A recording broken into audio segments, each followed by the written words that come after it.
Welcome back to another reading and correcting with me, Kindar, the Tiger Writes, and Ty, the Tiger Supervisor. These are where I read a chapter from one of my stories and correct it as I go. If you want to listen to these live, it's every Tuesday morning, 8 a.m. Eastern Time on Twitch and YouTube. And if you want to support me, that is on my Patreon. Today, we are doing chapter 2 of Stepping Wild. Tibs forced what had happened a few streets over out of his mind before entering the inn. He couldn't afford to be distracted by recriminations. He discreetly looked over the people at the tables as he headed to the bar. With a pay, with a paid, with paid advent, oh, pair. With a pair of adventurers on the Night Runner's trail, he couldn't know what they'd unearthed of what he'd worked to keep hidden, even if, as far as he was aware, they'd never come close to this part of the city. The crowd was the usual mix of dock workers, a few of the area shop owners, and some of the guards more interested in the cheap ale served here than keeping the peace, along with plenty of people he hadn't seen before. The place was popular with sailors, and they brought travelers with them, or they were from other parts of the city waiting for their ship to put the gangplank down. They all kept to themselves. None of them surreptitiously looked around. Today, the king's tax collector was here, speaking with the inn owner. The arrangement, as far as Tibs understood it, was bedtime in exchange for the tax woman finding some of the owed coins elsewhere. There was no one on the stair leading to the upper floor. This close to the dock, the inn was used more as a tavern that happened to have beds than as an inn proper. In the room he stopped at, he sensed the two he expected and no one else. He'd taken the time to learn the pattern of their faint essence, so that even with clever disguise and acting, he couldn't be fooled. He couldn't use that to keep track of them once they were more than a dozen stepped into a crowd, but this close, with no one else to crowd their essence, this trick had kept him out of the guard's grip more than once, and also kept adventurers from surprising him. He still knocked the appropriate code. It wouldn't do for them to think he was so comfortable as to be careless. He had an act to maintain here too, after all. 3, 2, 4, and 1. The woman moved, and the door opened, and she looked him up and down. She smirked. Well, if it isn't our Lord and Master Tiburon. What happened, Ty? Got lost on the way. He pushed her out of his way more forcefully than he'd intended, as a reminder of his delay. But he forced a smirk. Did you want me to bring the guards and adventurers to this meeting? You were noticed? She exclaimed in a good imitation of horror. She hurriedly looked left and right in the hall before closing the door. What happened to all the talk about... Leave it be, Lev. The man seated at the small table cut her off. Him being noticed was the plan. They were as contrasting a pair as Tibs had ever come across in a long time. She was thin and wiry, her skin darker shade than Tibs's. Cuxley, in contrast, was solidly built with skin the tan of dock workers. The bulk was more muscle than appearance led people to believe. She had a sharp mind and sharper tongue, while he wasn't a dullard, but he couldn't be described as sharp either. But Ty likes the banter, don't you? She asked, dropping into her man's lap. She kissed his cheek, and he wrapped an arm around her waist. Let's say I've grown to enjoy you cutting me with your wit. He replied with another forced chuckle. He also appreciated their affection was understated. He set an etching of air into the walls to keep would-be eavesdropper from listening in on them. The most they'd get, no matter how hard they tried, were mumbled whispers. How did it go? As you said it would. The word glowed faintly. Then Quixley pulled a bag from the chest by his chair and lobbed it at Tibs. While the guards were chasing the night runner, we walked in, got to the safe, and left without barely anyone noticing. Barely? He asked, acting like the bag's weight strained him as he caught it. He'd intended to let the lie pass, but now he needed to know more. Well, Leftival stretched a word. There was this guard by the safe that didn't have the good sense to chase after the night runner with the others when the cry came. Kirksley had to deal with him before I could open the safe. Her words glowed too. He could work out enough. He didn't bother pressing for more.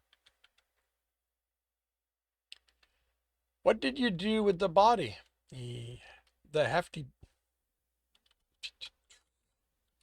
the hefty bag was filled with silver, electrum, and gold. I really need to make sure to keep electrum in this. I keep forgetting it exists, that I've introduced it. Electrum and gold coins, along with a few platinum. This would set them up for a lifetime if they were careful. He took 5 gold coins, tied it shut, and lobbed it to Quixley again. Not for the need to maintain the illusion the theft had been what he'd been after. He'd let them keep all of it. He no longer needed coins in this city. I put it in the safe. The it spiked in brightness. It's going to be a while before anyone looks in it. They'll probably think he ran off to chase after the night runner too. The he spiked too. She chuckled. They're going to be in for quite a surprise. There they are. They were downplaying how many guards had been there. It wasn't the first time. Quixley liked to fight. He fought to win. It was why he'd picked him. Tibs.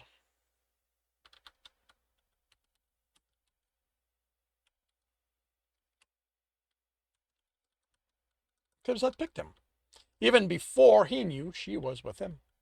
She was clever enough to pick any lock that wasn't protected by magic, while he could take down anyone who got in their way. The issue had been his predilection for ending those fights in a drastic and permanent way. He understood that what they did came with risks to himself and others. He accepted that at times. He accepted that at times he and his team inflicted death, but he didn't like it. Guards only did their jobs. Maiden servants were in the wrong place at the wrong time. Adventurers and nobles, well, he wouldn't go out of his way to kill one, but he didn't feel bad about how far they needed to go to survive when they got in his way. A boy being beaten by his father? Is everything okay? Leftival asked, worried. With a sharp mind came sharp perception. He'd taken too long working out how he felt about the unneeded death at Quixley's hand. At least he had a response to explain the delay. I'm leaving. Quixley jerked, nearly throwing his woman off. What? Why? Don't we have it good? He hadn't told them today was the day the night runner died. Adventurers are getting involved. 2 of them were with the guards. Who knows how many more are in the city, he added. And you survived? Leftival asked, sounding suspicious. Tibs laughed. Don't listen to bards. It's not because they have magic that they can't be outsmarted. He sobered, but there's no telling how many will join in next time. The night runner ran his last roof today. But that doesn't mean we have to leave. You have to leave. She said, we can lie low for a while with this money. You can make someone else and we can... That's not how I work. My time here is done. Some of the scribes had been more attentive to the scholar Tibs pretended to be in the last days. We can go with you, Quixley said. We make a good team. He shook his head. I travel alone. I can keep you safe. I have no doubt. His smile was genuine. But you have your woman to look after. Are the wilds for her, really? They exchanged a look. Her expression was uncertainty. Where are you going? Back home? Images of Craggle Rock came to him, and he missed the town, his friends there. Vision of the box that had been home before with Mama, the dilapidated buildings around it. No. I have a horse stabled at Sunrise Gate. I'll follow that road to whatever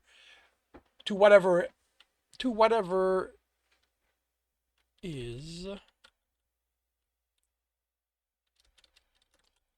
at the end of it, and his smile turned cunning. I'll see what there's to do. You can't just go, panicked into Quicksteel's word. What are we going to do? We never had someone this smart before. I don't want to go back to bashing heads for copper. Then don't. He looked at Lefteval. I explained how I work. Make your own team and keep reminding the nobles they have reasons to worry about those weaker than them. Quickly stood, forcing his woman off. I won't. She had a hand on his arm. Don't, Quickly. Quixie. Ty's a free man, as free as any of us. We can't force him to stay. The cunning in her eyes said she already had a plan, but he wasn't worried. He had his, and it was better than hers, also simpler. Lefteval's flaw as a planner was that she thought complicated meant better. Be careful. He paused, hand on the handle. The night runner might be done, but the guards will be alert for some time. Take your advice and lie low. He undid the etching as he opened the door, then left. He paid for another week, telling the owner the owner no?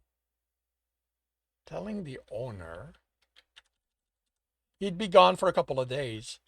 Once outside, he took in the late day sun and salty damp smell of the river before heading deeper into the city. He was aware of his stalker without having to sense him. He kept too close as Tibs walked through the crowd, caused people to exclaim as he bumped into them, as he tried to close the remaining distance. Tibs let him. The young thief waited for a lull in the traffic before. Okay, this is going to be a different. The young thief waited for a lull in the traffic before clumsily slipping a finger into the pocket. Tibs grabbed it. You're going to lose a hand. He looked around for guards, which is going to make your life difficult. I knew you knew, he said petulantly. He was young, no older than Tibs when he'd been sent to Craggle Rock. Like him, Stiffen had no one but himself to depend on, so he survived however he could. He was nowhere near as skilled as Tibs had been picking pockets, but he could get into places Tib would never have dared at that age. That was why he'd picked him for the job. How did it go? He motioned for the boy to hand it over, and in return, Stiffen made a motion of his own. Pay first. It went okay, he shrugged. There was a guard by the door, but someone yelled and they ran off. The luck was easy. His eyes grew wide at the silver coin Tibs held, and he grabbed it, but couldn't pry it out of the fingers. He took the small bundle of torn fabric and offered it. What else did you take? Nothing. You said just this, and I don't want those people looking for me over some other things. No light on the words. He took the bundle. Stiffen pulled on the unmoving coin. I did it the way you said. He sounded worried. How often had he been betrayed after doing a job just for being Wait, what? How often had he been betrayed after doing a job just for being easily beaten? Okay, I know. Okay, just for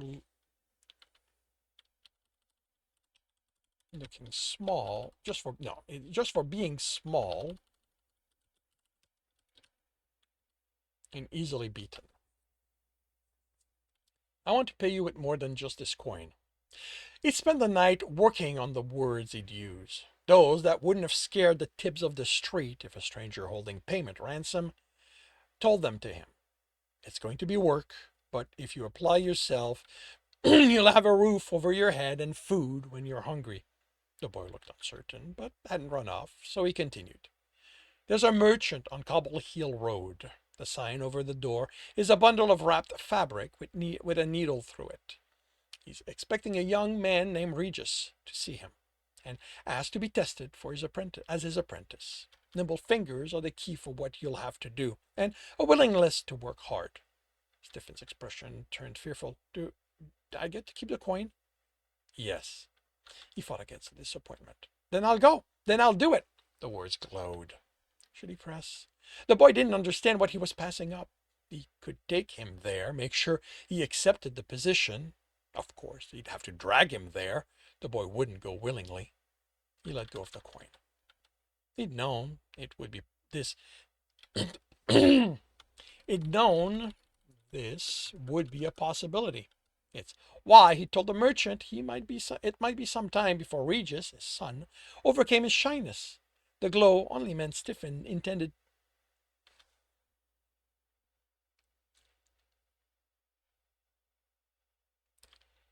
That Stephen's lie was about what he intended to do now.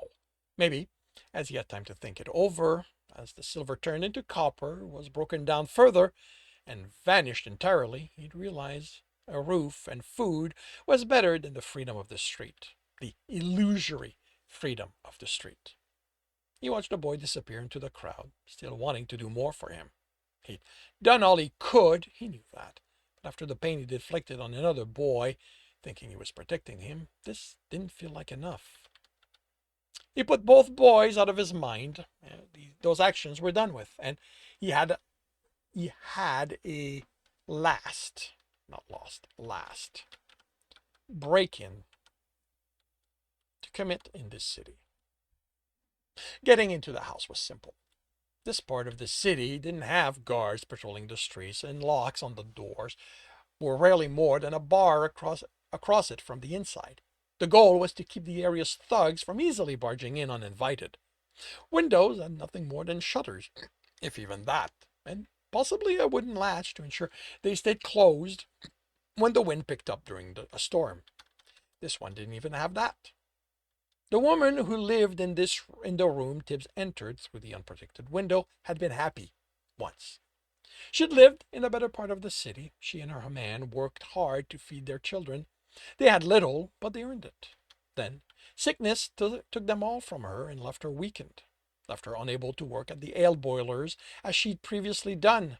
Even tidying her room, which was all the work she could get now, left her exhausted. But she pressed on, instead of giving up and letting the end come faster than needed. Her one happiness was the one item she'd kept, left over from her man, a wooden ring he'd carved to celebrate their firstborn. To keep it kept her going. And the fucking noble had taken it from her, then bragged to all that listened about the exploit. He'd nearly burned the man there, where he stood, recounting how he'd charmed a fool of a woman, had her believing he was there to save her from the miserable life she'd built for herself. He laughed as he told of her begging for him not to take that worthless wooden ring when it was the only thing he'd found in that hovel of hers. Now, she howled in despair as he left her there to die, the way her kind deserved, in filth and their tears. She hadn't died. Tibbs had been pleased to discover when he'd found the house the noble had talked about. Her essence might be no thicker than that of the other city folks, but she was made of harder stuff. He'd seen the, he'd seen the misery on her face as she carried on with her work, and he'd set about making the noble pay for what he'd done the only way one of their kind felt, even if it meant the night runner wouldn't vanish into the night as he'd intended. Leftival and Quixley had taken all the coins the man had, while Tibbs distracted the guards. They had been, in turn, the distraction that let Stephen get the ring. He placed the open bundle on the worn dresser, with the wooden ring in its center. The work was exquisite in its simplicity. The man had been skilled. Next to it went the paper on which he'd written his message, the letters neat and crisp. He'd bothered because in his investigation he'd found out she knew her letters too. The night runner's last job. I wish I could do more for you. But it was all he could do. Giving her coins would only make her stand out and bring the greedy down on her. If he had someone in another city, he'd have arranged to send her there. But Tibbs didn't leave people behind who helped others. The teams he made were built from criminals and ruffians. It was what the work he did needed.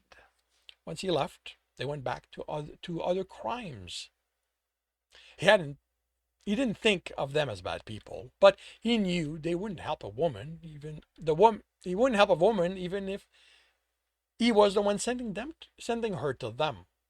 With the ring delivered, he had one stop left, then he'd be ready to leave. Tibbs looked at his reflection on the polished metal, running a finger over the short beard he'd kept for his role as Tiburon. It wouldn't do for the next one. Tyborg was a respectable guard, someone for whom neatness was important. He took care of himself, his clothing, his weapons, and whatever he was hired to protect. He took the obsidian blade out of the plain wooden box and shaved shaved it, shaved the beard. Actually, shaved to the skin. You don't need shaved it off. Shaved implies it. Shaved to the skin. Gaining an immunity to the elements had brought a problem he hadn't considered until he'd aged and his beard came in. Metal, not being able to cut him, meant he couldn't cut his hair or beard. It couldn't cut his hair or beard. A master barber had told him of obsidian as a shaving tool. Tibs had been unsure until the man brought it out. It looked like stone, but he hadn't been able to tell what the essence was. It had meant it wasn't an element he had, so no immunity to it. And he let the barber shave him. He'd then bought one of his own and had cut himself often in the process of learning how to shave. Once done, the blade returned to its protective case, and that went into his pack. Then he put on the supple leather armor, again missing his old one.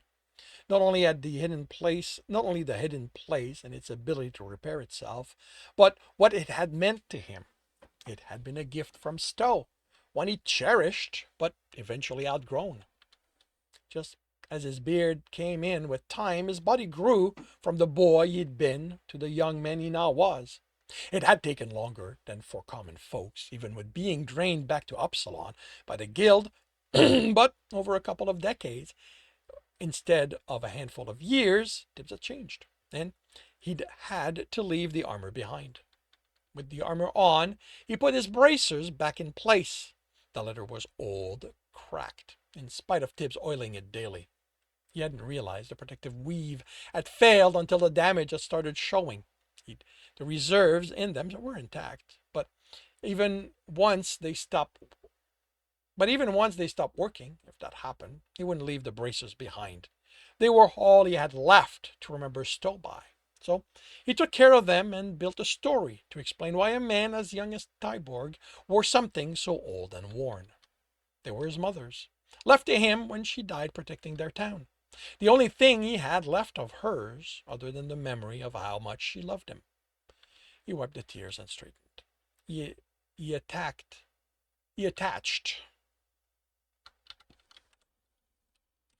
the plain sword to his belt and left the simple room Tyborg had rented 2 weeks before and only occupied as often as needed for the owner to believe the man came and went about some business. The caravan he'd hired on waited at the Zenith gate, and he didn't want to be late. And that concludes Chapter 2 of Stepping Wild. If you are enjoying this, please leave a like. If you want to know when the next chapter will be up, subscribe and hit the bell. If you want to read this story, it is on Ream Story. If you want to read it for free, it will be on Royal Road, but about a dozen chapters behind. And if you want to listen to this live, it's every Tuesday morning, 8 a.m. Eastern Time on Twitch and YouTube. Links are in the notes, and with that, I shall wish you a good day.